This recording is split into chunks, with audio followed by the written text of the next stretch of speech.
Good morning, my brothers and sisters. Welcome to episode number 163 in the book of Genesis. Today is about 9,000 faithful days, all lived one at a time, just like ours.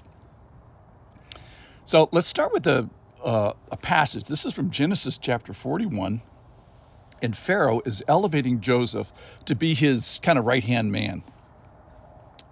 Joseph gives the interpretation of some dreams, two dreams, that 7 years of plenty are going to come, and then 7 years of famine. And then now what are we going to do? So we'll pick it up in verse 38. Pharaoh asks, "Can we find a man like this in whom is the Spirit of God?" Then Pharaoh said to Joseph, "Since God has shown you all this, there's none so discerning and wise as you are. You shall be over my house, and all my people shall order themselves as you command. Only as regards as the throne, I will be greater than you." And Pharaoh said to Joseph, "See, I have set you over all the land of Egypt." Then Pharaoh took a signet ring from his hand, put it on Joseph's hand, clothed him in garments of fine linen, and put a gold chain about his neck. And he made him ride in his second chariot. And they called out before him, "Bow the knee." Thus he set them over the land of Egypt. Moreover, Pharaoh said to Joseph, "I am Pharaoh, and without your consent no one shall lift up a hand or a foot in all the land of Egypt." And Pharaoh called Joseph's name Zaphenath-Paneah. And he also gave him in marriage Asenath, the daughter of Potipharah, priest of On. So Joseph went out over the land of Egypt. So Joseph gets this representative authority. He gets all the trappings of authority: a ring, clothing, jewelry, and my favorite, chariot. So the chariot was the M1 tank of its day, or it's the invention of the chariot was as significant as like using airplanes in warfare. It was expensive, it was difficult to build, it was a symbol of great power. And then he also gets this respect, and he also gets marriage, and he gets freedom to travel. So Joseph's life really, really changed. A few minutes ago, he was in prison. Verse 46, Joseph was 30 years old. That's the big part of the lesson for me today. When he entered the service of Pharaoh, king of Egypt. So he started at 17, now he's 30, 13 years later. During the 7 plentiful years, the earth produced abundantly, and he gathered up all the food of these 7 years which occurred in the land of Egypt, and put the food in the cities. He put in every city the food from fields around it. And Joseph stored up grain in great abundance, like the sand of the sea, until he ceased to measure it, for it could not be measured. Before the year of the famine came, 2 sons were born to Joseph. Asenath, the daughter of Potipharah, the priest of On, bore to him. Joseph called the first of the firstborn Manasseh, for he said, "God has made me forget all my hardship and all my father's house." Wow, poignant. The name of the second shall be called Ephraim, for God has made me fruitful in the land of my affliction. Okay, so the sons of the Egyptian priests of On's daughter bears those who will give an inheritance of the land, the heritage of people, and the ongoing presence of the Lord. I just found that very ironic that this priestess's sons are going to become princes of Egypt, if you will, and they're going to fulfill the promises of Abraham, which is the great-great-grandfather of Joseph.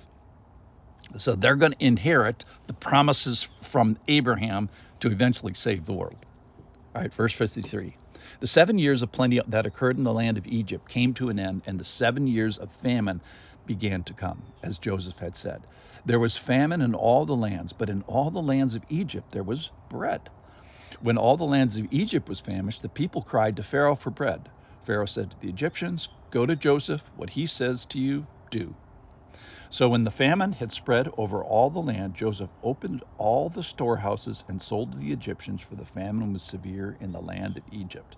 Moreover, all the earth came to Egypt to Joseph to buy the grain, because the famine was so severe over all the earth.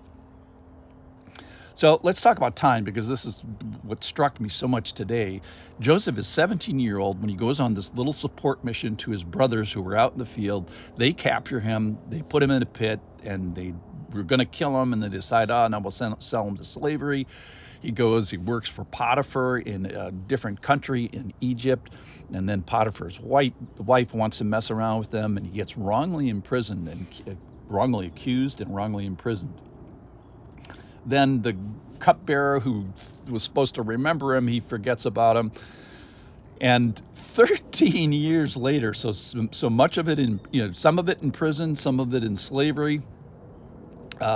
He's put in charge of Egypt 13 years later.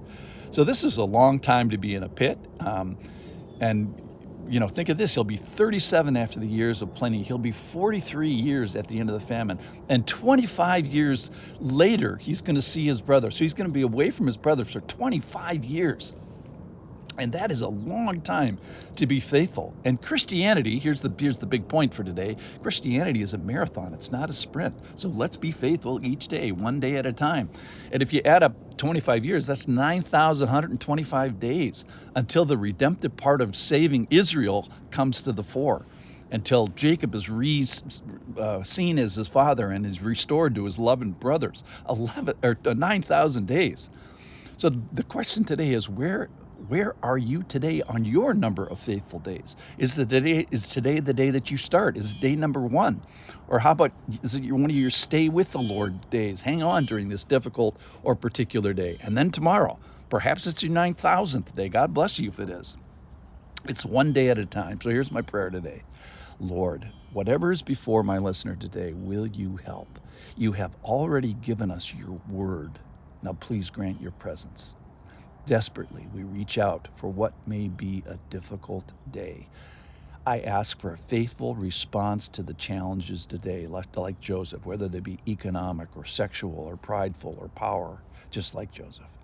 And I ask for the courage to start if this is day 1, and I ask for your steadfast love, your hesed, if this is day 9,000. May this day and the series of days bring glory to your name and pleasure to your ears. Amen.